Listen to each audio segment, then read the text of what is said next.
All right, so welcome everybody. My name is Austin and I've been a student here with Tara, studying yoga and tantra for about 20 years. And I've been teaching also with this school for 14 years. And I also have a very long-standing interest in health and healing.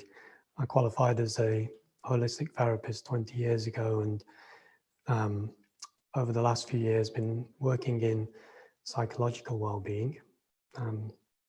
And it's my interest in health which really led me to look into this hot topic of 5G. So 5G is a new technology, and it's heralding the beginning of smart cities, and where there's going to be billions of smart devices interacting in what is known as the Internet of Things. Yet 5G is a very dramatically different technology from 3G or 4G. And we can say that it takes the electromagnetic frequency radiation to radical new levels.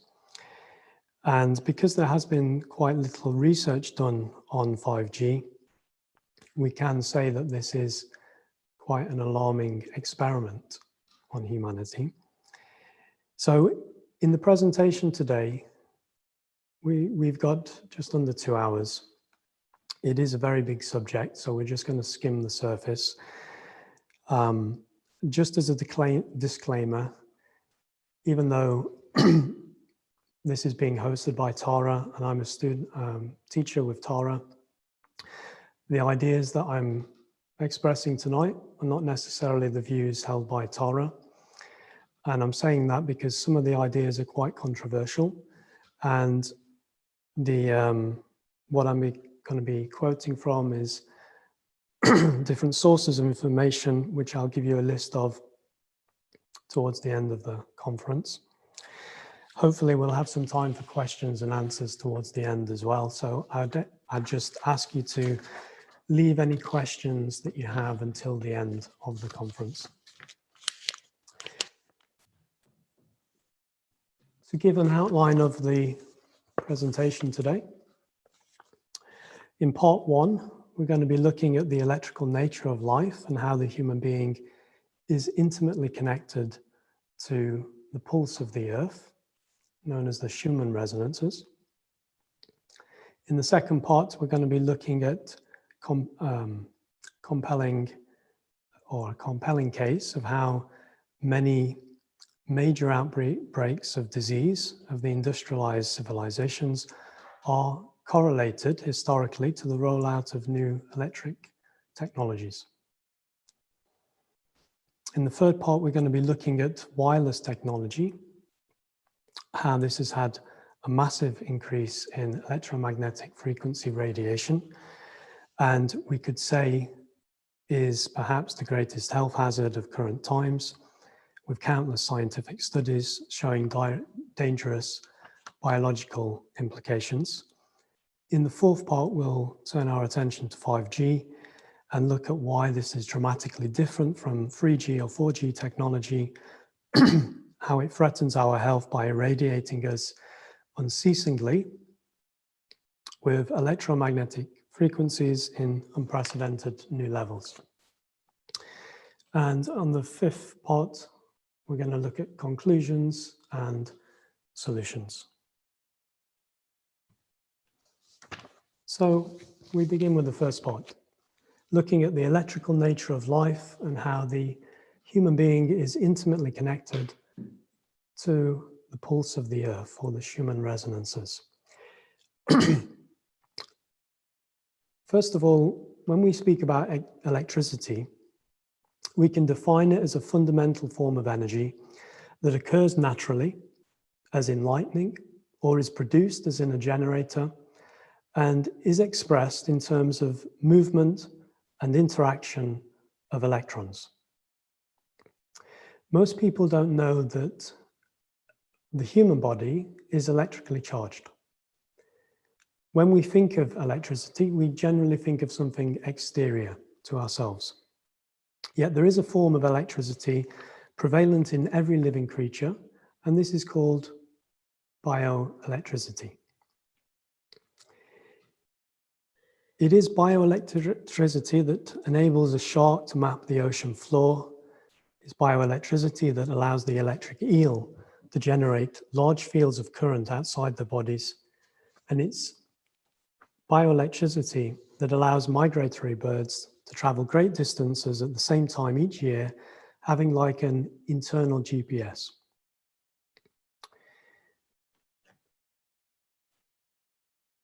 The nervous system in human beings is based entirely from the ability to transmit electric pulses. Every cell within the human being pumps ions in and out of the cell for energy purposes, and this is known as the sodium-potassium pump. It can be found in all animal life. In this way, our body creates bioelectricity through chemical energy. The fact that the human body is electrically charged is used in the medical world for diagnosis and treatments. For example, X-rays, MRIs, electrocardiograms, all diagnose defibrillators and pulsed electromagnetic field devices. They offer treatment. A defibrillator can start the heart. Electricity was used as a form of therapy extensively in medicine, dating back to the 1700s.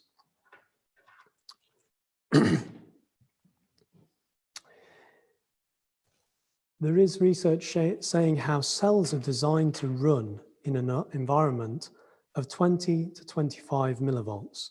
And when somebody has disease, to repair and heal, the cells need an environment of 50 millivolts. Jerry Tennant, who wrote a very fascinating book called Healing is Voltage, and I'd recommend checking out some of his presentations on YouTube. So Jerry Tennant, author of Healing is Voltage, he stated how health-giving electrons are either donated, given, or stolen, leaked, from each cell. And they're designed to run at a specific voltage and frequency. When the voltage drops, the organs don't have enough energy to do their job and to eliminate toxic waste.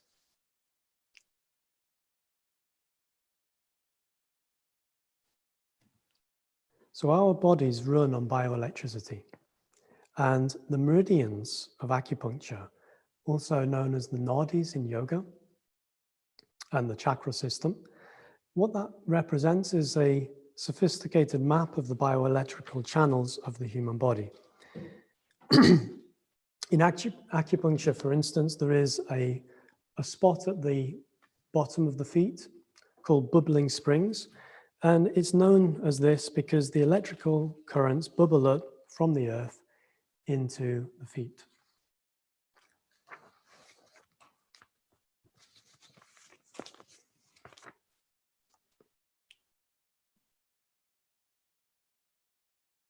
So there is an intimate connection between the human being and the living world around us. We're surrounded by electrical forces of life.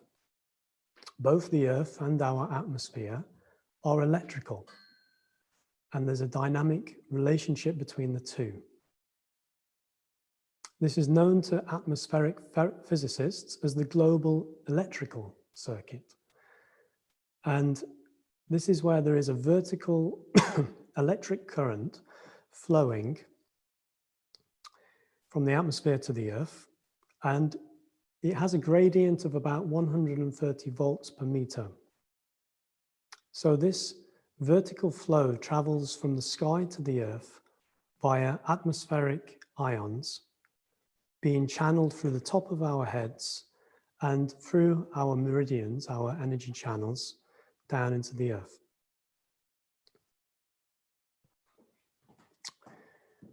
The earth is a good conductor of electricity. The earth's surface has a more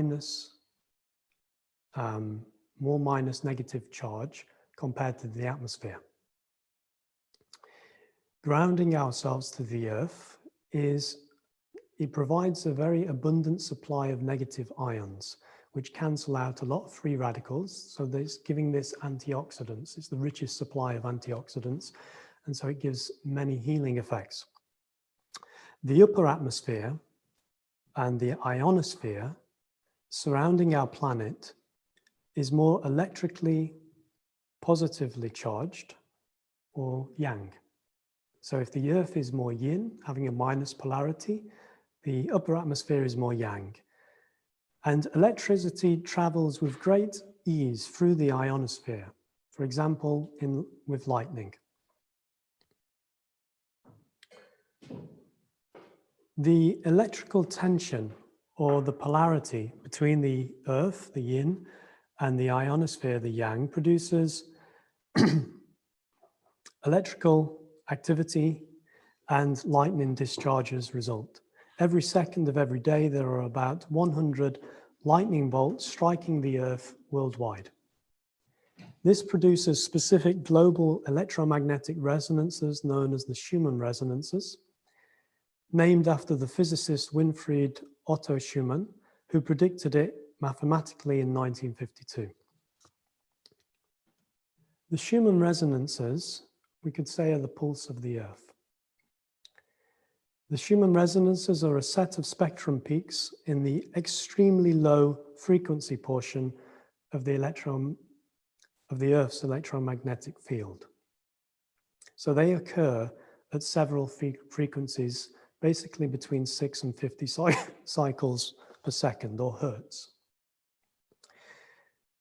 So specifically, we have 7.83 hertz, which is the fundamental Schumann resonance, then 14, 20, 26, 33, 39, 45, and each can vary daily about half a hertz, give or take. This fundamental Schumann resonance of 7.83 hertz appears to be the pulse of the Earth. It's a base harmonic resonance of the Earth, a tuning fork for all forms of life on Earth. Our brains and hearts naturally attune to this frequency. The electromagnetic field generated by a human being's heart is attuned to the vibration of 7.83 hertz. And this frequency is also around the border of the theta alpha brainwave frequency. The first 5 Schumann resonances appear to be within the same frequency range as the brain waves in a human EEG. So the delta waves are 0 to 4 hertz, theta 4 to 8, alpha 8 to 12, beta 12 to 30, and gamma 30 to 100.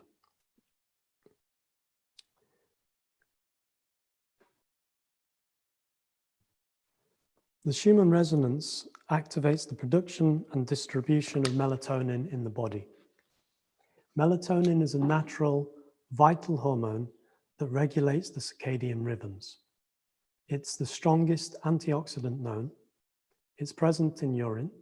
It's produced by the pineal gland, which is associated to Sahasrara, the crown chakra. Melatonin eradicates free radicals, protecting the DNA, being the strongest antioxidant. It has numerous functions, including the assistance and maintenance of the immune system and the regulation of sleep activity. And when we sleep, this is when we most regenerate and heal. Scientific evidence shows a causal link between the decrease in melatonin production and exposure to EMFs. So just a note, when you go to sleep, really aim to turn your Wi-Fi's off, your mobile phones, reduce the EMFs because it can interfere with melatonin production. All life forms adapted throughout time on the electromagnetic frequency of the Schumann resonance, which is between 7.83 to 8 hertz, the fundamental Schumann resonance. When we're moving away from this harmonic field of resonance, we are faced with an increased disorganization in our electrophysiological system, creating neurological and psychological problems. And this will then also have spiritual effects. So it will impede our spiritual development, because if our brain is not functioning properly and our physiological system isn't, then we can't, it's harder to access those high vibration frequencies of our soul. So our spiritual evolution is impeded. In the early 1960s, Professor Weaver from the Max Planck Institute built an underground bunker which completely screened out magnetic fields and the Schumann resonances. Student volunteers lived there for about 4 weeks, hermetically sealed in this environment. What Professor Weaver noted was that the students' circadian rhythms diverged, and they suffered emotional distress and migraines. And although no serious health conditions arose, as would have been the case with older people, the people there, their immune systems were compromised, and they did have a range of physiological effects. But when a 7.83 hertz resonance was kind of impulsed, then the volunteers' health started to stabilize again. A similar finding is been reported by astronauts and cosmonauts. The first ones out in space, when they were no longer exposed to the Schumann waves. Now modern spacecrafts are said to contain a device which stimulates the Schumann waves. So these Schumann waves are very important for our general harmony. As long as the properties of the Earth's electromagnetic cavity remain about the same, these Schumann resonances remain the same. However, research within the last decade shows that significant alterations in the solar and geomagnetic activity can take Schumann resonance signals outside of their normal range. This results in inducing alterations in the brain and heart synchronization and changes the brain's melatonin levels. Other ill effects associated are altered blood pressure, reproductive problems, cardiac problems, neurological problems, immune system problems, reduced melatonin, mental disorders, depression, and suicide.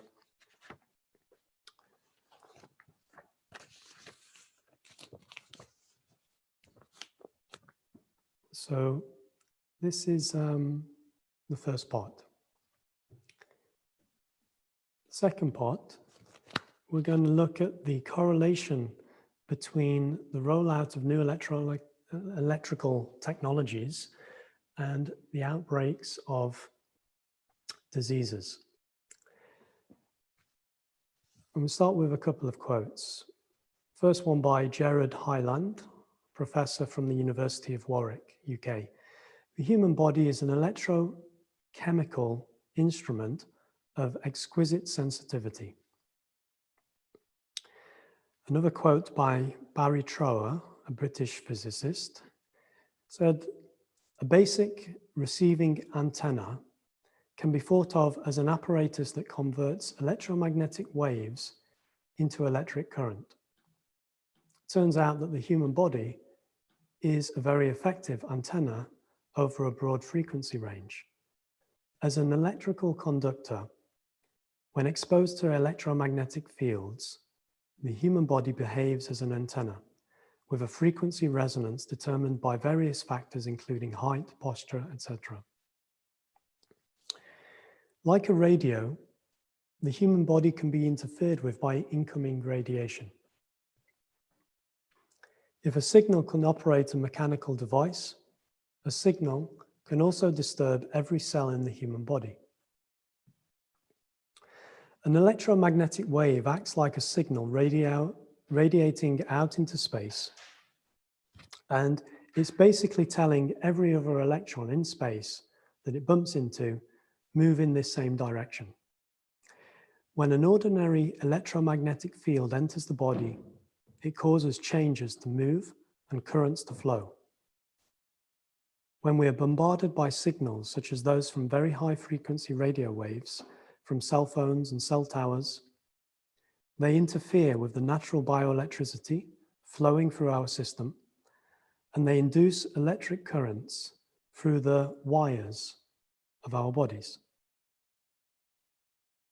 And the problem is that our bodies didn't evolve with such kinds of frequencies, and they're not used to such kind of power levels.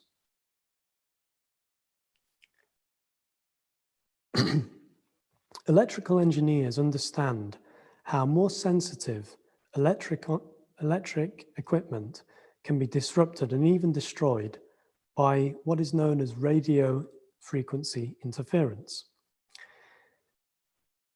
So the engineers will harden the equipment so that all of this electromagnetic radiation flying around doesn't interfere with each other. However, human beings, animals, and the whole of nature remain more exposed to this electrosmog pollution or this dirty electricity.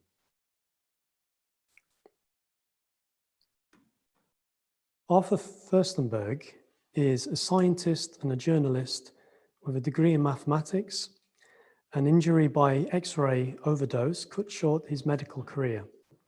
For the past 35 years, he's been a researcher, consultant, and lecturer on the health and environmental effects of electromagnetic radiation, as well as a practitioner of several healing arts. He's the author of The Invisible Rainbow, in which he makes a compelling case that the major diseases of civilization, including heart disease, diabetes, and cancer, are in large part related to the pollution of our world by electricity.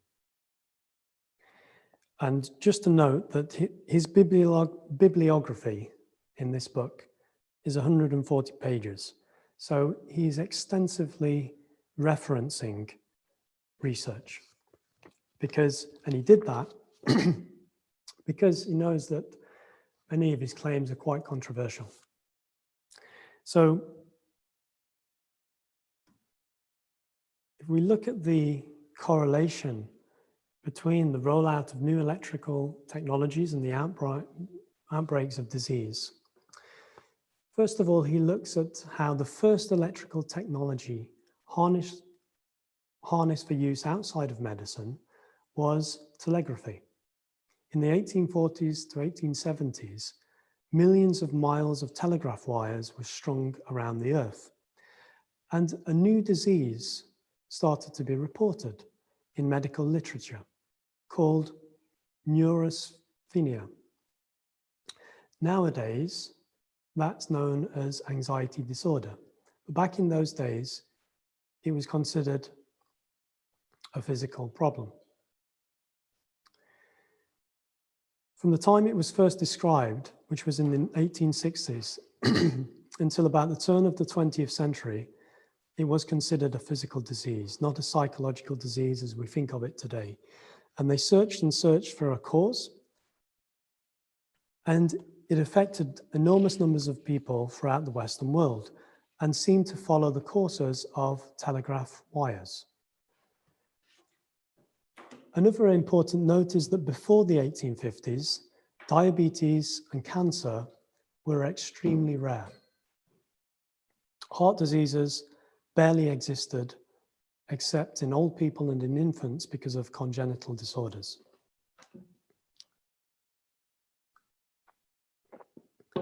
In 1889, another technological rollout happened when Nikola Tesla invented alternating current, which allowed the transmission of electricity over long distances with very little loss of power.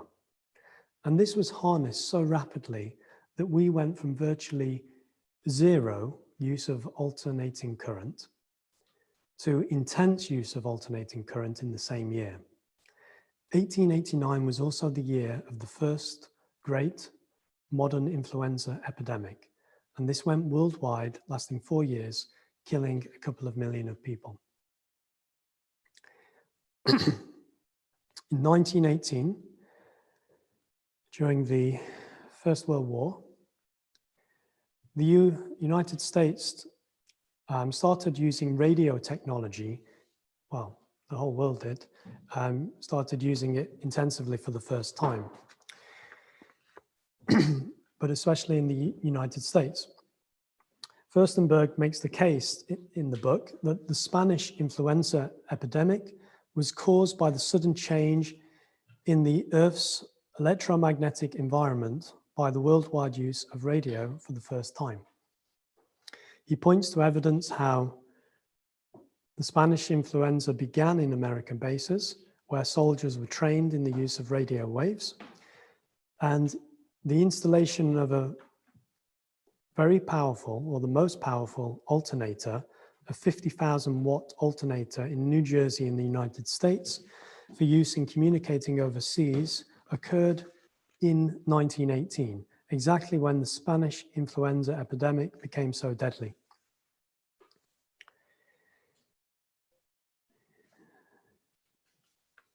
There are other examples.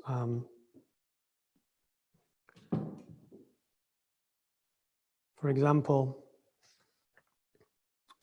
in 1957, there was incredibly powerful civil defense radar stations developed coast to coast in the USA, Canada, and Alaska, and into the oceans and on airplanes. And this coincided with another epidemic of influenza. In 1968, the number of satellites in the sky were doubled, and this coincided with the Hong Kong flu of 1968. He presents many more examples, but I'm going to stop there. Now, this idea that influenza is not an infectious disease is very controversial, and many people will resist this idea. And this is why Furstenberg in the book spends 2 whole chapters on it. He speaks about how even back in the deadliest epidemic that ever occurred in history, in the 1918 Spanish influenza, there were quite tenacious efforts by the scientists at the time to try to demonstrate the infectious nature of this disease. So doctors in various universities would recruit hundreds of healthy people, and they would bring them to the bedside of the sickest influenza patients and try to infect them by collecting secretions and mucus and throat swabbings from very sick people, and have the healthy people swallow them, put them in the eyes, put them up the nose, and even inject them with sick people's blood. And yet, all of these attempts, these efforts, were totally unable to infect a single healthy person with influenza during this deadliest epidemic. Same thing was tried in horses, because influenza affects horses. And so healthy horses were infected with the secretions from sick horses, but the infection also failed. So this is very controversial, I know, and it brings the whole relationship of the virus and the disease into question.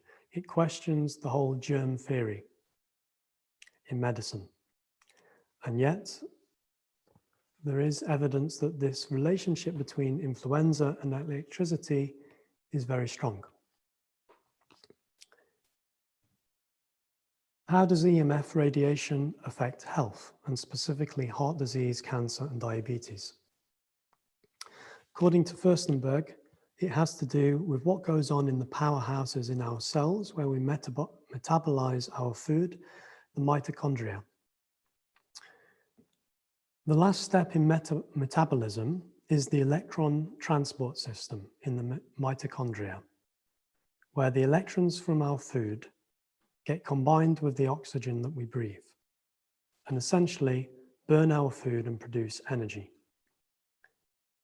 This electron transport is subject to interference by electromagnetic fields.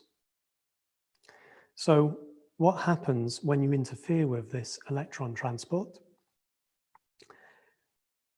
Because the metabolism is impacted, then we can no longer efficiently metabolize sugars. So they increase in the bloodstream and the result is diabetes. When we no longer are able to efficiently metabolize fats, those fats get deposited in the arteries and the result is heart disease. When we're not making good use of the oxygen that we breathe, all the cells become to some extent oxygen starved. And cancer thrives in an anaerobic environment, anaerobic metabolism. In fact, how cancer is usually diagnosed nowadays is because cancer cells use enormous amounts of glucose in anaerobic glycolysis.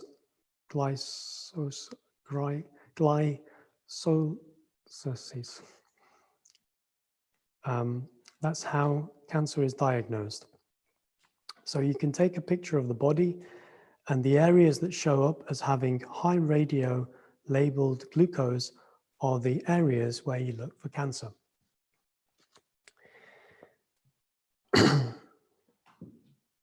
So when the electron transport system is interfered with by the EMFs, this can result in an increase in those three diseases: heart disease, cancer, and diabetes. And there are some studies as well in animals and insects which corroborate these claims. A dramatic experiment was done in Switzerland by Daniel Favre, where they exposed honeybees to an actual cell phone. At short intervals, they then took samples of the bees' hemolymph, which is the bee's version of blood. And within 10 minutes after the exposure to a cell phone, the bees were practically not metabolizing their food. The sugar levels, the fat levels, and protein levels all rose to very high levels in their blood. They ceased metabolism. And all it took was 10 minutes for a bee. Their metabolism is very, very much faster than ours, and that's why it shows up very fast.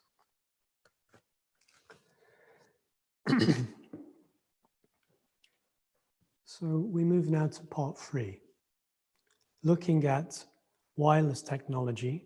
And now this is perhaps the greatest health hazard of current times, with countless scientific studies showing the dangerous biological implications.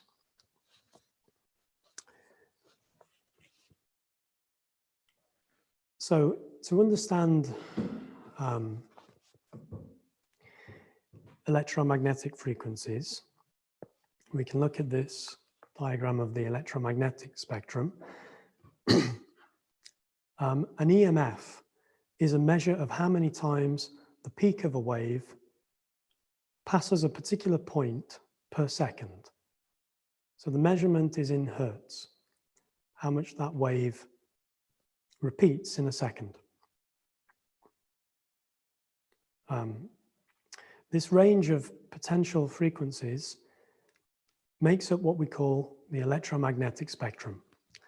Within this spectrum, gamma rays, X-rays, high ultraviolet are classified as ionizing radiation. meaning that they have sufficient energy to ionize atoms, causing chemical reactions. The exposure to these rays can be a health hazard, causing radiation sickness, DNA damage, and cancer. This is quite agreed upon. Radiation from visible light and lower wavelengths are called non-ionizing radiation because they apparently cannot cause these effects.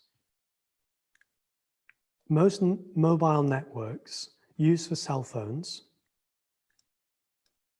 use portions of the radio frequency spectrum 3 kilohertz to 300 gigahertz. Microwaves, as used also in cell phones and wireless technologies, are radio waves between the range of 300 megahertz to 300 gigahertz. And they represent ultra-high radio frequency ranges. They are considered non-ionizing, meaning that they don't have sufficient power to alter atoms in the human body. Now, most decision-making authorities will look to the World Health Organization and another organization called the International Commission for Non-Ionizing Radiation Protection as the two authoritative bodies concerning microwave irradiation. The standards that they set, so the official standards, are a 6-minute thermal effect, meaning how much radiation frequency is absorbed by the body within 6 minutes. And it's given a specific absorption rate level. So each product, each phone is given one of those SAR ratings. Basically, what this means is that, according to this safety standard, is that if you don't feel too warm after 6 minutes of being near a transmitter or a phone or any EMF producing instrument, it's deemed safe for a lifetime exposure for adults, men, women, children, pregnant women, everybody.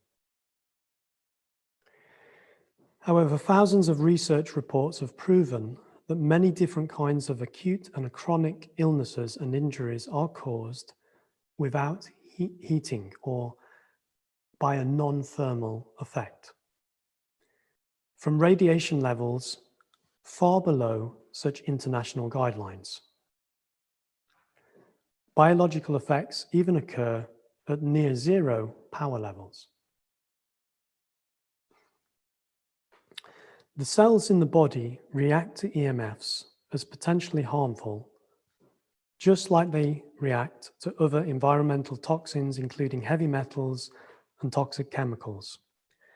The DNA in living cells recognizes electromagnetic frequencies at very low levels of exposure and produces biochemical stress. The scientific evidence tells us that our safety standards are inadequate and that we must protect ourselves from exposure to EMFs due to power lines, cell phones, or risk the consequences. The science is very strong and we should pay attention to this. So even though the WHO and this ICNIRP are the two regulatory bodies governing radiation, non-ionizing radiation level safety standards, there are at least 11 other international committees who vehemently oppose those safety levels because they recognize that electrochemical interactions between microwaves and cellular biochemistry exist. And accordingly, they set lower safety standards. As an example, the Austrian committee set a maximum level of irradiation of 0.1 microwatt per centimeter squared. The UK thermal level is 10,000 microwatts per centimeter squared. Other governments have started using, for example, the Bio-Initiative Report Committee safety standards instead of those of the World Health Organization. EMFs are the cigarettes of the 21st century. It's easy to forget that the tobacco industry adopted a policy of silence and denial over the overwhelming science, showing how cigarettes were harmful to health. In 1870, smoking was linked to cancer and death. In 1939, all the science was in place to have it stopped. Yet the industry scientists and the government scientists, who often are one and the same person, stepped in, and also due to public relations strategies, it took 50 years for the government to finally require strict regulation and warnings on cigarettes. It's not much different with today's wireless industry. They're broadcasting the message that the science is inconclusive. They smear scientists who find problems with cell phone technologies to sow seeds of doubt in the public's mind. They commission hand-picked industry-friendly researchers to perform biased studies to dispute scientific findings, and they create conflicts of interest by financing their own studies. Yet despite this widespread denial of the harmful effects of non-ionizing radiation, the evidence that radio frequency radiation is harmful to life is overwhelming, and this has been known for a very long time. Dr. Barry Trower is a British physicist who trained in the government microwave warfare establishment in the 1960s, and he worked with the Underwater Bomb Disposal Unit, the Royal Navy, the British Secret Service, and the CIA. He is considered an expert in microwave technology. According to Barry Trower, even by 1962, all of the dangers, all of the hazards, everything was known about how microwaves could be used to penetrate the brain and cause behavioral and physiological changes. Microwaves then, as now, were used as stealth weapons before they became cell phones. So that's not something I'm going to go into today, but microwave frequencies were and are used to even transmit certain emotional states using certain frequencies, like the energy of fear can be induced by radiating certain vibration frequencies. Microwave frequencies were proven to interfere with the electrical conductivity of the cells, the conductivity of the neurons, conductivity of the brain. They interfere with the resonant frequency of the circadian resonance cells and electronic ions. Most contemporary wireless signals are pulse modulated. So the harm produced by EMFs and wireless signals, it occurs because of the high frequency carrier waves and the low frequency pulsations. The pulsations are related to how different information is pulsed. So you get pictures, sound, video, audio. So all of that is transmitted through those low frequency pulsations. The US government first published documents acknowledging the harmful effects of EMFs nearly 50 years ago. From both the National Aeronautics and Space Administration, or NASA, and the Naval Medical Research Institute,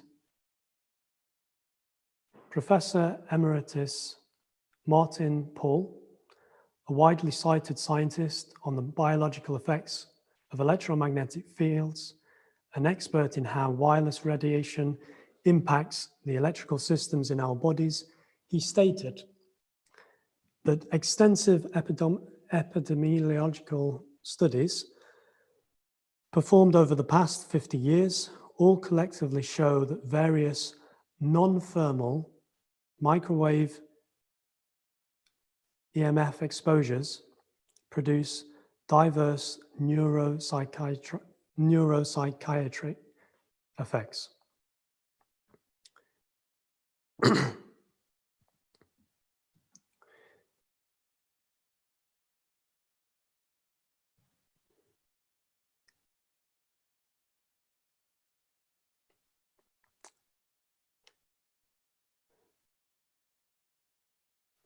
And so by 1971, there was referenced 2,300 research articles listing in excess 120 illnesses attributed to radio frequency and non-ionizing microwave radiation. Extracts from a published US Defense Intelligence Agency document confirmed the research, stating, if the more advanced nations of the West are strict in enforcing stringent exposure standards, there could be unfavorable effects on industrial output and military functions. Since then, the science documenting the health effects of EMFs has only grown. In 1998, the National Institute of Environmental Health Services produced a 530-page report in which the experts designated EMFs as possible carcinogens. According to Barry Trower, the most shameful document ever to be published is by the World Health Organization in 1973, which was produced for a conference in Warsaw titled Biological Effects and Health Hazards of Microwave Radiation Below Thermal Radiation. This document by the WHO was 350 pages with 107 different chapters, one chapter being on cancer, documenting many illnesses, and it was stamped top secret. In May 2006, the World Health Organization issued a statement regarding the safety of electromagnetic fields, including those required for wireless technology. They state, considering the very low exposure levels and the research results collected to date, there is no convincing scientific evidence that the weak radio frequency signals from base stations and wireless networks cause adverse health effects. This resulted in the governments across the world giving the green light to the rollout of wireless technologies, relying on the WHO's rejections of concerns about the potential dangers. In 2010, there was the Interphone study conducted by the WHO's International Agency for Research on Cancer, so a certain branch of the World Health Organization. So this Interphone study was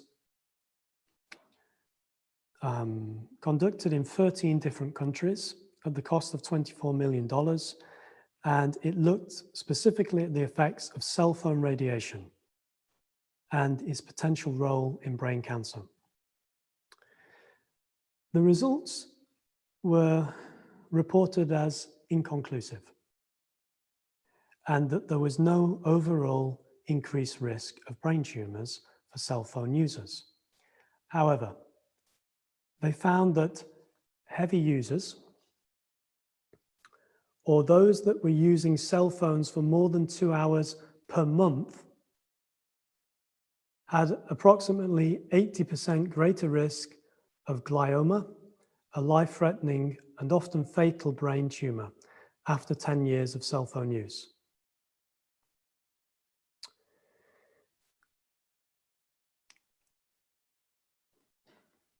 Following that study, the WHO concluded in 2011 that radio frequency radiation of 30 kilohertz to 300 gigahertz is possibly carcinogenic to humans in the class 2B.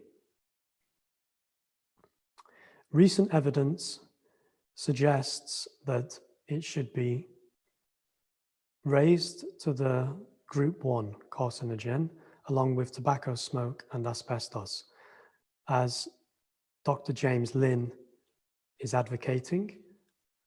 Dr. James Lynn being a defector of the International Commission for Non-ionizing Radiation Protection, so that official body. In spite of the growing evidence of the potentially fatal dangers of wireless radiation, the rollout of the wireless industry has ensued across the world. The WHO, the World Health Organization, could have stopped it by declaring a moratorium until further notice, as soon as they reclassified wireless radiation as a potential cause of brain tumors. Dozens of petitions and appeals have been made in protest by international scientists calling for a halt to the expansion of wireless technology and new base stations. In 2002,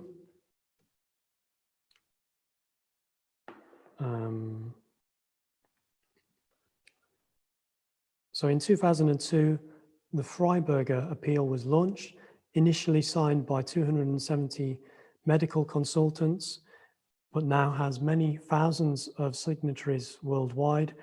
That appeal listed 13 severe chronic illnesses and disorders, including or involving behavior, blood, heart, cancers, migraines, tinnitus, susceptibility to infections, all ascribed to pulsed microwaves from mobile communications technologies. In 2015, 215 scientists, as a part of this EMF scientist appeal, so 215 scientists from 41 countries communicated their alarm to the United Nations and the World Health Organization. They stated that numerous recent scientific publications have shown that EMF affects living organisms at levels well below most international and national guidelines. More than 10,000 peer-reviewed scientific studies demonstrate harm to human health from radio frequency radiation.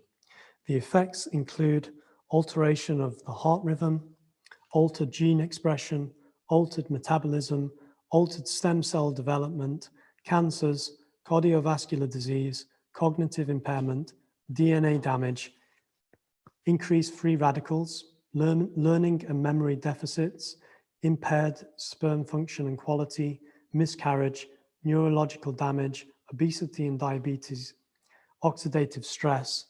Effects in children include autism, attention deficit hyperactivity disorder, and asthma. The damage also goes well beyond the human race. There is abundant evidence of harm to plant and animal wildlife. Who's most at risk? Children are much more vulnerable than adults. They're not merely small adults, they're physiologically and neurologically immature. The systems have not yet formed. They have a higher water content in the body, which means they absorb around 10 times more radiation than adults. The mitochondrial DNA suffers 10 times more stress than other bodily DNA. A child's bone marrow absorbs 10 times more wireless radiation than an adult's.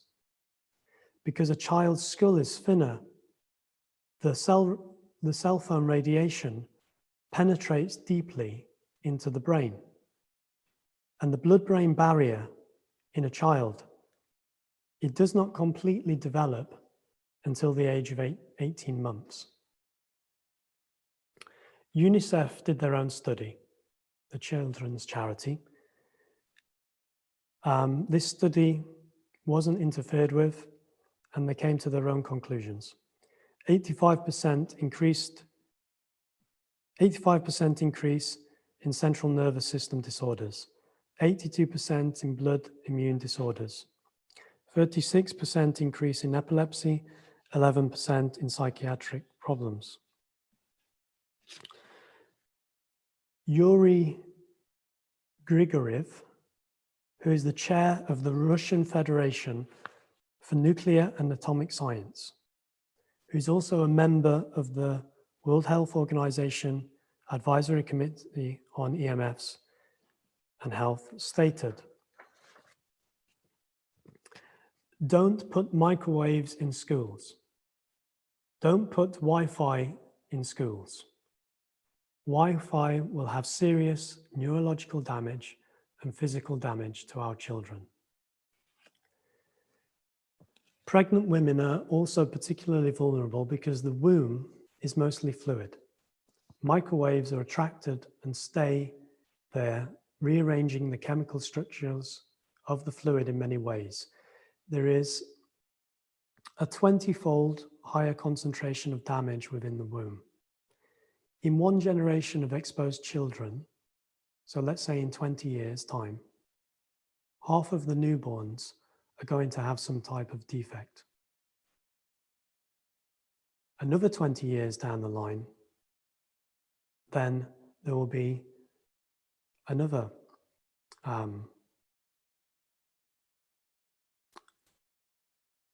it'll be reduced to a quarter. And after another 20 years, it'll be reduced to an eighth. So with each generation, there's going to be born likely some defects. Studies on wildlife, I'm not going to go into too much, but there are many studies. Probably the biggest and comprehensive 15-year study, being hundreds of papers, involving hundreds of papers, was focused on Mount Nardi, Mount Matterson World Heritage Sites in Australia. There was only 105 transmitters in that area, which isn't very many over 15 years. This was a legal study for the United Nations Educational, Scientific and Cultural Organization, UNESCO. And the conclusion was that over the last 15 years, this affects not only the top of the life chain species, but they are devastating the fabric of the community of the World Heritage, causing genetic deterioration in an insidious, massive, and ever-escalating scale. To truly understand what these studies reveal is to stare into the abyss. So that's quite a statement. What they found in the species living there was that they migrated and they didn't return. Or if they did stay there, they exhibited unnatural behavior. For example, the ants became more aggressive.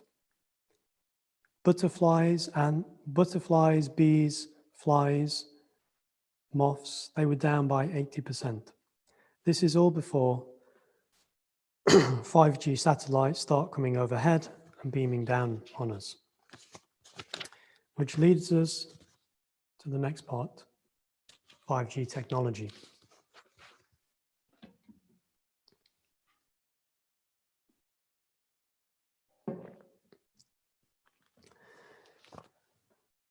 5G technology represents an unprecedented experiment on humanity, and it threatens our health by unceasing radiation of radical new levels. Telecommunication companies worldwide, with the support of governments, are poised to roll out the 5th generation wireless network. This is set to deliver what is acknowledged to be unprecedented societal change on a global scale. We'll have smart homes, smart businesses, smart highways, smart cities, self-driving cars, virtually everything we own and buy, from refrigerators and washing machines to milk cartons, hairbrushes, and infant diapers, will contain antennas and microchips and will be connected wirelessly to the internet. Every person on Earth will have instant access to super high-speed, low-latency wireless communications from any point on the planet, even in rainforests or mid-ocean and the Antarctic. What's not widely acknowledged is that this will also result in unprecedented environmental change on a global scale. The planned density of radio frequency transmitters is impossible to envisage. In addition to millions of new 5G base stations on Earth and 20,000 new satellites in space, 200 billion transmitting objects, according to estimates, will be part of the so-called Internet of Things by 2020. And a few years later, 1 trillion objects will be connected.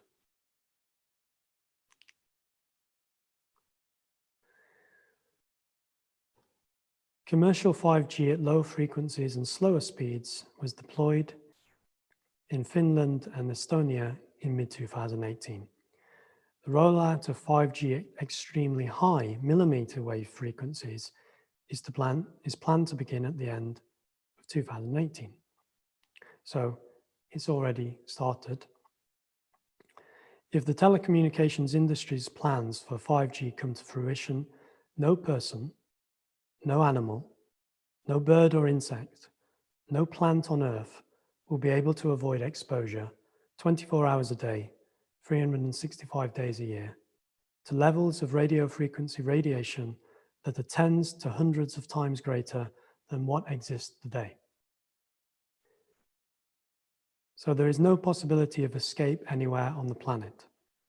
These 5G plans threaten to provoke serious, irreversible effects on humans and permanent damage to all of the Earth's ecosystems. 5G represents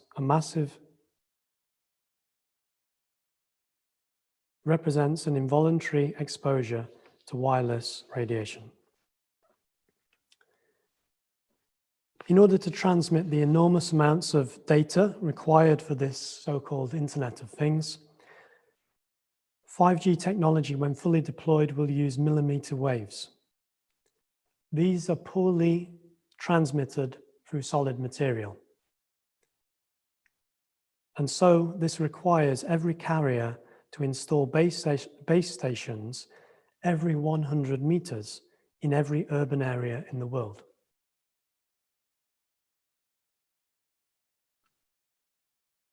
Unlike previous generations of wireless technology, in which a single antenna broadcasts over a wide area, 5G base stations and 5G devices will have multiple antennas arranged in phased arrays that work together to emit focused, steerable, laser-like beams that track each other.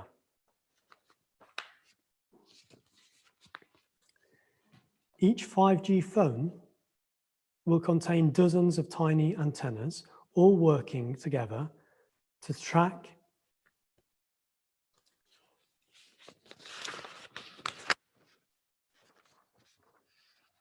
and focus a narrowly focused beam at the nearest cell tower. The US Federal Communications Commission has adopted rules permitting the effective use of those beams to be as much as 20 watts, which is 10 times more powerful than levels permitted for current phones. So the 5G phones themselves are going to emit incredible amounts of radiation. Each 5G base station will contain hundreds or thousands of antennas, aiming multiple laser-like beams simultaneously at all cell phones and user devices in its service area. This technology is called multiple input, multiple output. And the Federal Communication Commission of the United States permits the effective radiated power of a 5G base station's beams to be as much as 30,000 watts per 100 megahertz of spectrum, or equivalently 300,000 watts per gigahertz of spectrum. That's tens to hundreds of times more powerful than the levels permitted for current base stations at the moment.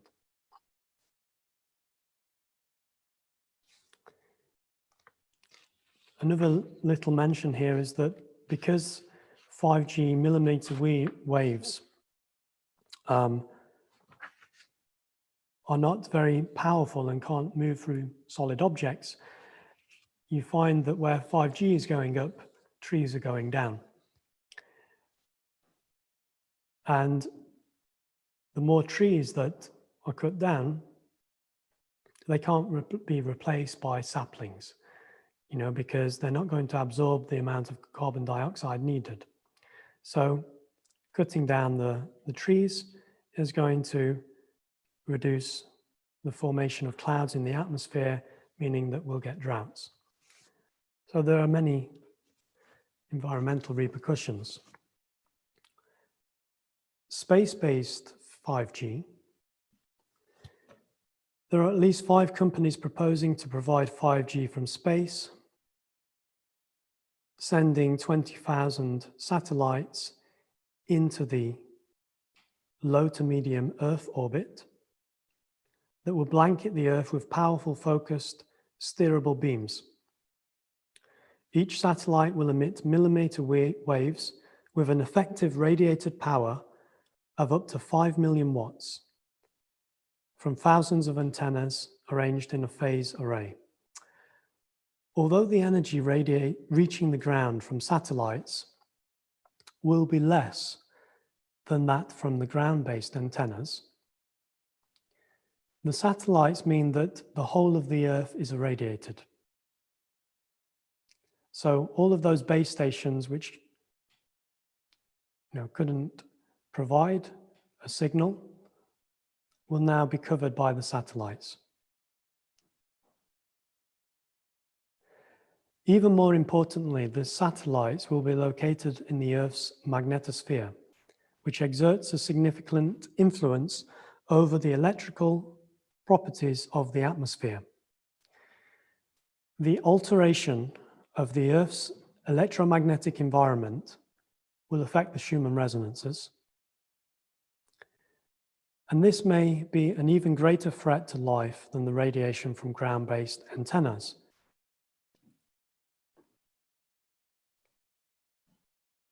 The satellites will expose everyone to transmissions simultaneously, continuously, day and night, without cessation.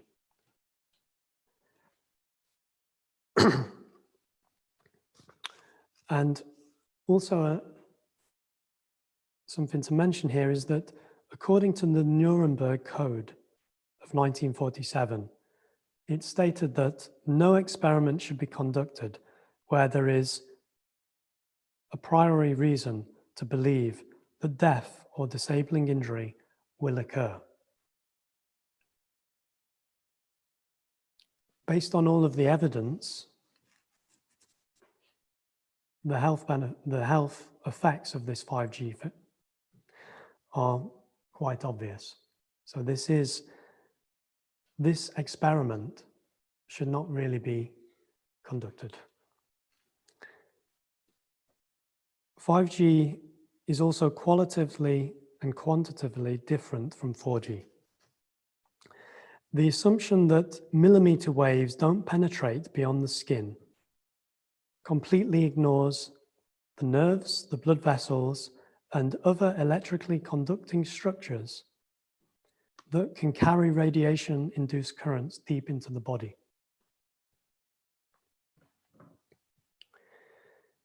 Another potentially more serious error is that phased arrays are not ordinary antennas. When an ordinary electromagnetic field enters the body, it impulses and charge the impulses.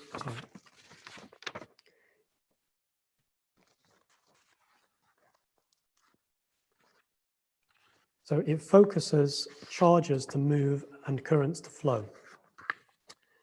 But when extremely short electromagnetic frequencies enter the body, something else happens. The moving charges themselves become subtle antennae that radiate the electromagnetic field and send it deeper into the body.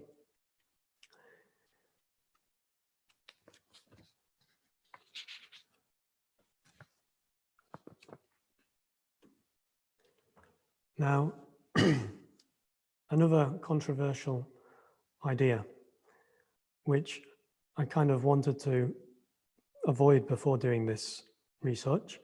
I didn't know so much about it, to be honest.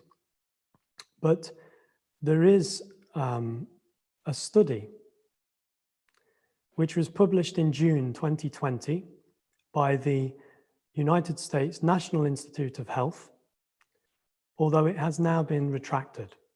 I have a copy of it, a PDF copy, which I found on the internet, and you can find it, but if you want, I can send it.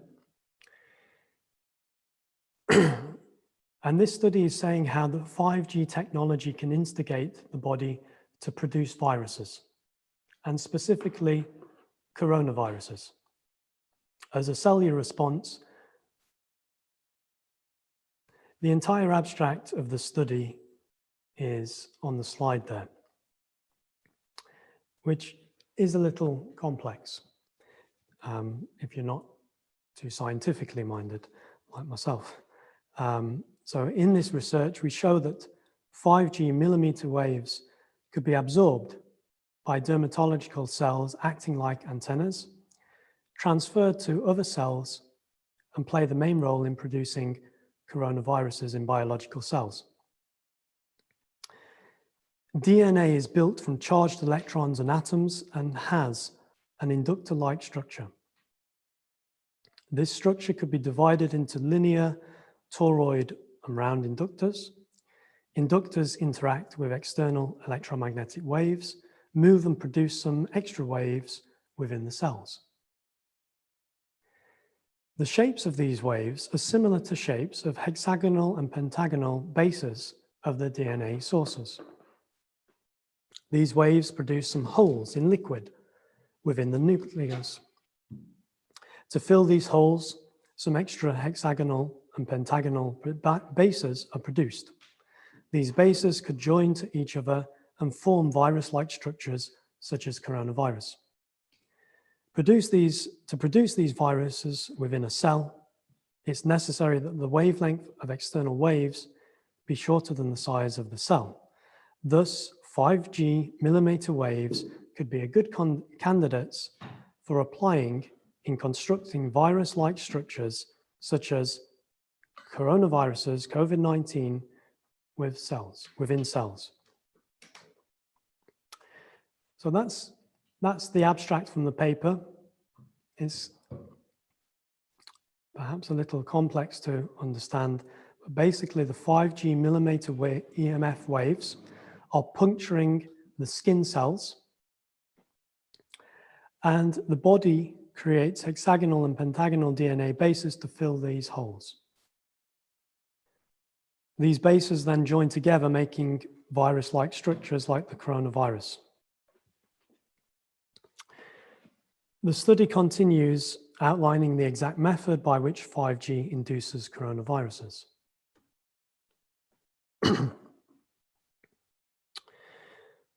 Thus, a DNA could emit some waves and interact with external waves. However, most waves have a length more than the size of cells and pass them without any effect. Only limited waves with lengths smaller than millimeters could penetrate into the cell membrane and interact with DNA inductors. These wavelengths could be observed in 5G technology. Thus, 5G towers, could exchange waves with DNAs within cells and produce various types of diseases such as COVID-19. In this study, we propose a mechanism for exchanging waves between towers and host cells to obtain effective wavelengths. In our method, skin cells act as dermatological antennae. They take waves from the 5G technology and transfer them to host cells. Then DNAs within host cells interact within these waves and move. By motions of a DNA, some hexagonal and pentagonal holes emerge. To fill these holes, some bases are constructed within cells. These holes join to each other and form RNAs of COVID-19. So these tiny millimeter waves of 5G accomplish what other EMF technologies, 4G and below, cannot do. They penetrate the cell membrane and they interact with our DNA inductors. An antennae could take waves in which their wavelengths are equal to its size. Thus, the millimeter waves in 5G technology could be taken more by these dermatological antennae. So these 5G waves are penetrating the skin and the cells. These waves could pass the cell membranes, enter the nucleus, and interact with DNAs. Previously, it has been shown that a DNA could act as the inductor and receiver or sender of waves. Thus, a DNA within a dermatological cell receives external waves and sends them to DNAs of other cells, like melanocytes. Waves in 5G technology and higher technologies could contribute in this way towards gene expressions, turning on or off some genes.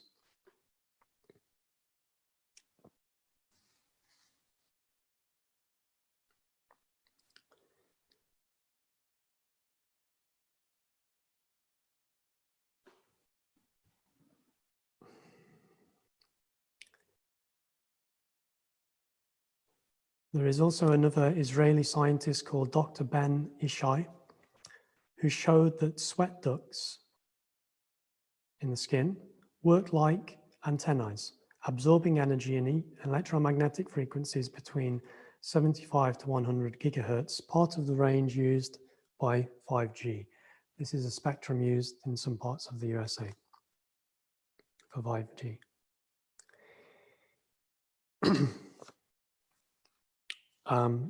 Another very controversial piece of information, but relating to this, is that the WHO, the World Health Organization, declared an outbreak of a deadly viral pandemic as being inevitable in mid-2019 by the organization it founds and controls, the Global Preparedness Monitoring Board, which issued a comprehensive report on the subject entitled "The World at Risk." And that report stated, "The threat of a pandemic spreading around the globe is a real one, A quick-moving pathogen has the potential to kill tens of millions of people, disrupt economies, and destabilize national security. The threat of a rapidly moving, highly lethal pandemic of a respiratory pathogen is very real. And this could kill between 50 to 80 million people and wipe out nearly 5% of the world's economy.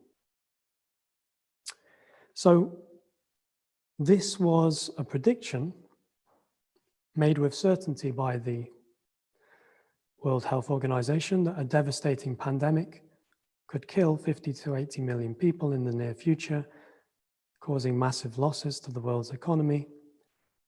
And it was earmarked for the kind of period of the rollout of 5G. So, conclusions and solutions, part 5.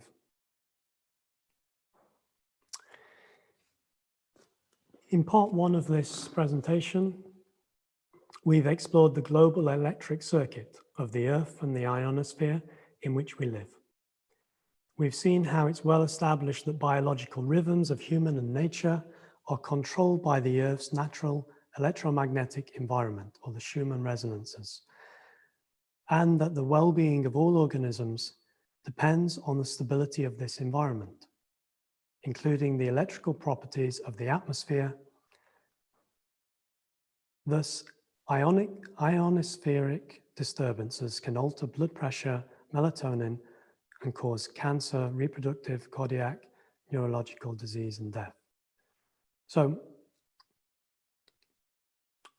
this well-being and harmony of the human being and all of nature is related to this stability of the natural electromagnetic environment and the Schumann resonances. In part 2, we've explored some evidence of how major changes to this electromagnetic environment are correlated in history with outbreaks of diseases, such as influenzas, at those specific times in history. Also, epidemiological evidence suggests that the major diseases of modern civilization, such as cancer, heart disease, and diabetes, are in large part caused by electromagnetic pollution. In part 3, we focused on the negative effects of the EMFs produced by wireless technologies. The accumulated clinical evidence forms a literature base of well over 10,000 peer-reviewed studies showing sickness and injury to human beings, along with damage to DNA, cells, and organ systems in a wide variety of plants and animals. In part 4, we've turned our attention to the enrolling of 5G technology. Informal monitoring has already provided evidence indicating serious effects on humans and animals from the approximately 100 satellites that have provided 2G and 3G phone service from low orbit since 1998. Adding 20,000 5G satellites will further pollute the global electric circuit and could alter the Schumann resonances with which all life on Earth has evolved. Emitting modulated signals at millions of watts and millions of frequencies is likely to alter our electromagnetic environment beyond our ability to adapt. The effects will be universal and threaten the viability of all life on Earth. The issues that we focused on today are primarily around health. However, the 5G infrastructure also poses serious threats to privacy and personal freedom because it represents a total global wireless tracking and surveillance system. Geopolitically speaking, the race to 5G describes the ongoing rift between the US and China, kind of digital Cold War, where the two superpowers race to implement the next generation of cellular technology because of its potential for massive profit and massive data collection. it is known that China is using mobile technology as a tool for spying, using it for mass surveillance against its own population. And this is why also the United States, for example, has targeted Chinese companies like Huawei and ZTE as being potential national security threats and barred them from developing 5G network infrastructure in country after country. I'm not going to go into that more because this talk has been mainly about the health. If we're looking at solutions, first of all, it's important to be informed and to inform others. So there are lots of good resources out there. I'm going to give a list of websites, books, documentaries, and conferences which I've used in this research. You can take a picture, and if there are some conferences which are playing at the moment on being replayed on the moment on misatv website, and those conferences are by yoga professor Gregorian Bivalaru, and so they're being replayed at the moment. I'd highly recommend listening to those, and if you can't access them, you can email also myself, austin@tarayogacenter.co.uk, to get, I can pass on what I have of those. So I'm going to give you a list of these resources at the end, the last slides. Also, join the opposition against the rollout of 5G, sign petitions. I'm going to list, there is on the resource page, a couple of petitions. Get involved with local communities. There's lots of groups on social media, in neighborhoods, who are protesting about the 5G technology in their communities. Join a group that's talking about 5G and EMFs. If there isn't a group, maybe start one.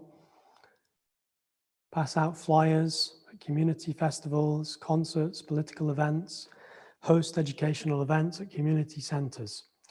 Just a note, in May 2020, Slovenia halted the rollout of 5G to further investigate health and safety.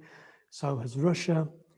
In Brussels, plans to deploy a 5G network were halted because, as the Environment Minister Céline Frémont remarks, the people of Brussels are not guinea pigs whose health I can sell at a profit. So protests do work.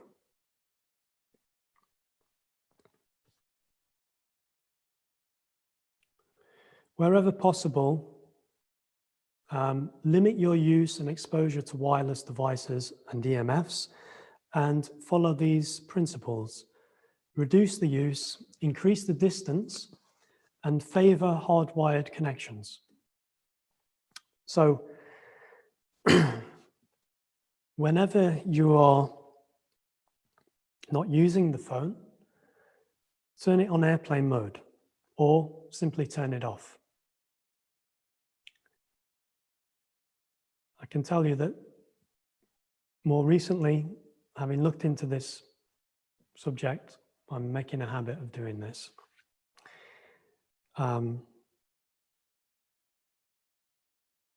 So, for those of you practicing yoga, for instance, whenever you're possible, we're online at the moment, but whenever possible, just turn your mobile data off and the Wi-Fi. Since 3G emits much less radiation, use 3G instead of 4G, LTE, or 5G. You can do this on settings on your mobile phones.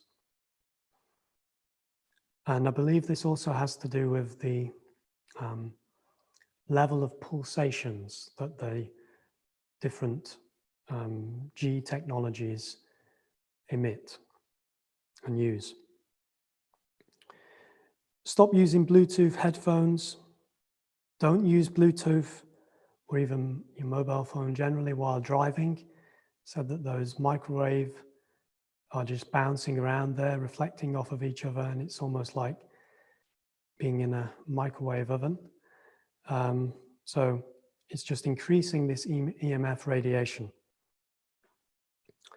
Use speakers on your phones or use Bluetooth headphones, which reduce the cell phone radiation as they remove the potential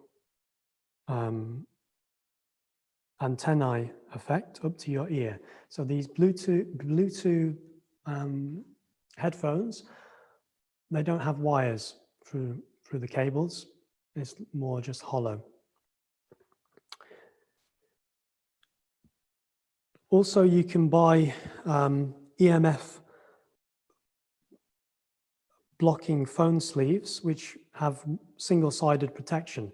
So all of the phone companies do say that they advise to reduce use and to keep your mobile phone away from your body, at least like an inch, which is very difficult if you're walking around carrying your mobile phone and you don't have a bag. So you can use these blocking phone sleeves, which block the radiation on one side closest to your body, and then the other side allows the signal so that you don't lose connection. You can also use Faraday bags, which completely cut the signal.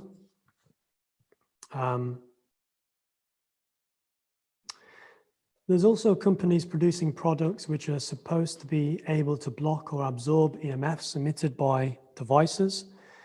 And I know Arthur Furstenberg, the author that we spoke of earlier, he said a lot of these products don't work. They emit an 8 Hertz signal, but they're not cutting the EMF reduction. I believe that, there are 3 products which I use, and that's the Tachyon products, the 5G BioShield, and Davidoni pyramids. So you can look into those. Just to mention that one of the obvious signs that EMFs are affecting well-being is when we're not sleeping as well as we once did. And that's because the EMFs excite our brain's cortical region, making it harder to relax into sleep, and they also reduce melatonin levels. So reduce, turn off your phones and Wi-Fi, especially when you sleep. That's when you regenerate the most. There's also a confirmed link between tinnitus and electro-hypersensitivity.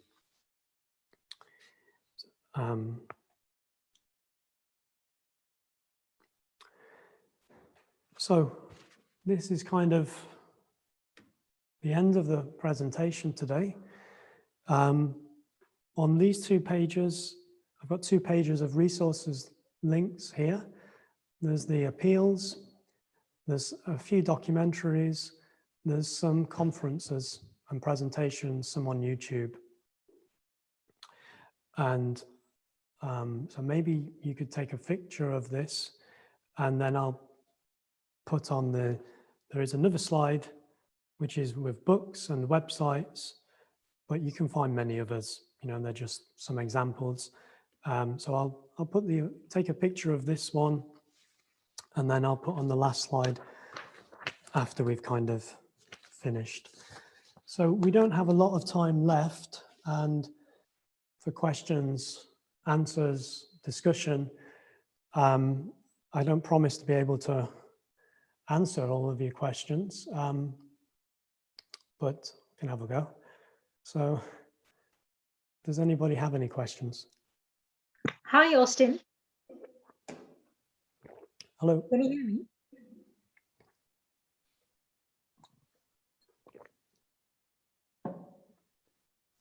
Do you hear me, Austin? I hear you. Yes, now. Okay. So my question is that the practices we do at Tara, which is all the yogic practices, yeah. Do they? I mean, obviously we're working on our chakras and clearing our chakras and so on. And I guess what I'm trying to ask is that through the practices, can you create a bioshield around you so that these EMFs can't penetrate? Well, I mean, I don't know definitively the answer, but I don't believe we can. You know, we are affected by those electromagnetic frequencies. So, you know, obviously, you know, the way yoga is working is, you know, when we practice yoga, we are channeling those telluric energies and the cosmic energies through our system. It's purifying our energy channel.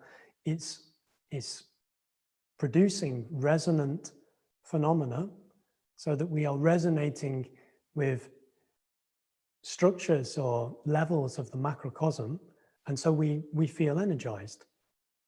But in terms of the electromagnetic frequencies, I don't believe that we are effectively creating a shield around us. Because, for example, they do say that the energy of love can destroy everything, yeah.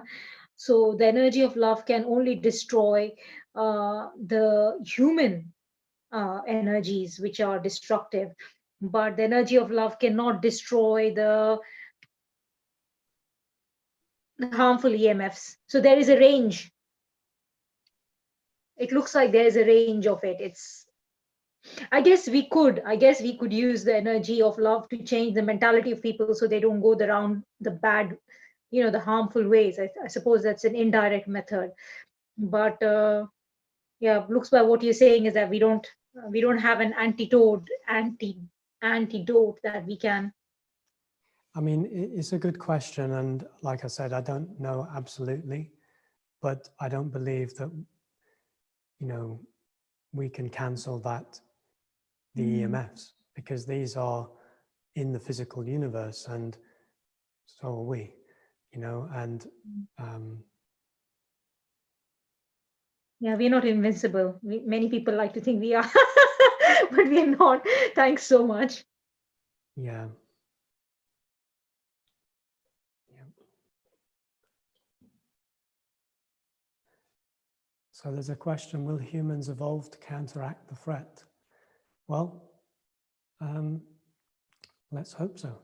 Like, we start by becoming more aware and spreading the awareness, and then we can stop. We can, you know, the fact is that actually we have accepted this to a large extent, even if we've been lied to by organizations that we maybe trust. We have still accepted this into our lives, you know, and the wireless technology, and how much, for example, after you've listened to all of this information today, how much will it influence your decisions in your life, you know? And so we all have a responsibility.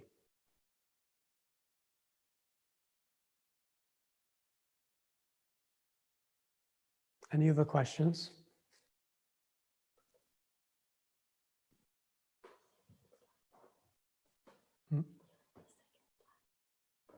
Oh yeah, the second slide. That's the second slide. Austin, can you hear me? Yes. Yeah, so I was just talking to my cousin and he works, I'm not sure what he does, but he installs routers and electronics. And he said to me that if you move away from the big antennas, the effects are reduced by thousands, and if you stay away from at least 1 meter from all electronic devices and anything that emits Wi-Fi, you're safe. Basically, he said that if you stay away, it has not so much effect. So I don't know. Okay, well, let's hope so. But you know, there is a huge amount of research about the, you know, as I've presented, which does show these harmful effects of it. So I think the kind of the main source of EMF radiation in our lives is probably our mobile phones at the moment, you know.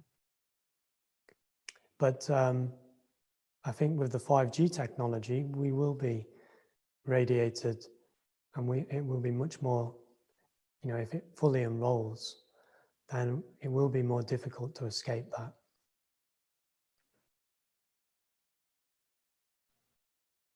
Yeah, thank you. Yeah, thank you as well.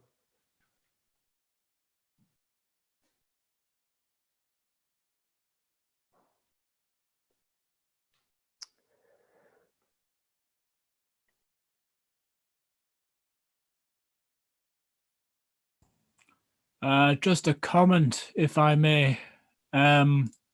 Some people are skeptical about EMF sensitivity at all.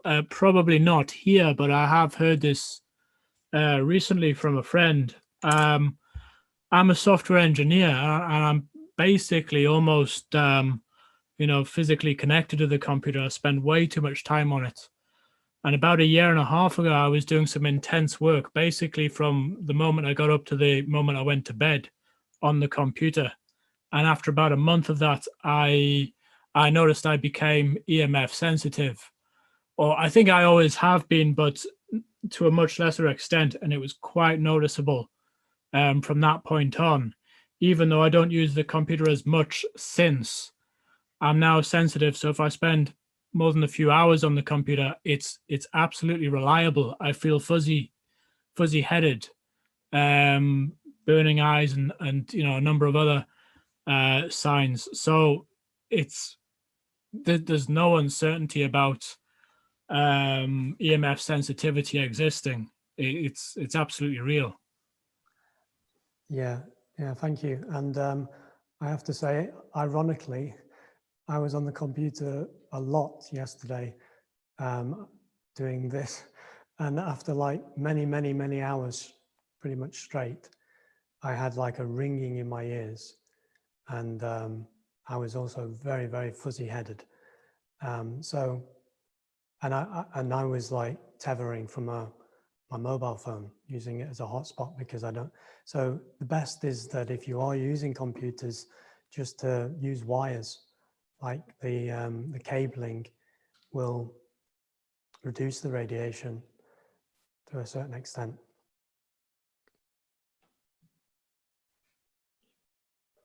Yeah, definitely. Yeah.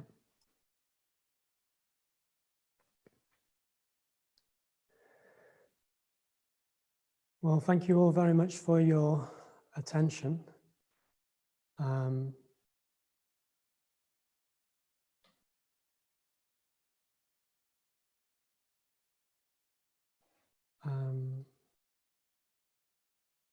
don't know what that means. I'm just looking at one of the why pulse width modulation is such a headache. I think the pulse, because the technologies are, the new technologies are using very ultra fast frequencies, but they're using very low pulses. And the pulses is kind of jumping onto the frequency as a carrier, and it's transmitting a lot of the information and the data. So I think the actual the pulse modulation of these frequencies, that's one of the major kind of causes of harmful effects, I believe, even more than the frequency. And like I said, try to use 2G, 3G, 4G, you know, change the settings on your phone so that you can tap into those kind of 2G, 3G networks because they are less radiation. Oh, also, last question. I used to turn off my router at night, and then someone said, oh, I shouldn't do that. It's going to damage it. It's not meant to be turned on and off every day. Do you know anything about this? I don't know anything about that really, but I wouldn't hesitate in turning it off. You wouldn't hesitate. You wouldn't hesitate. I wouldn't hesitate in turning it off, even if you need to get a new router, you know, like it's not worth it. Okay, thank you. Thank you very much for your attention, everybody, and your presence here today. I hope you found it informative, and I hope you bear in mind some of the solutions and reduce your EMF exposure, because it can only improve your health. Thank you.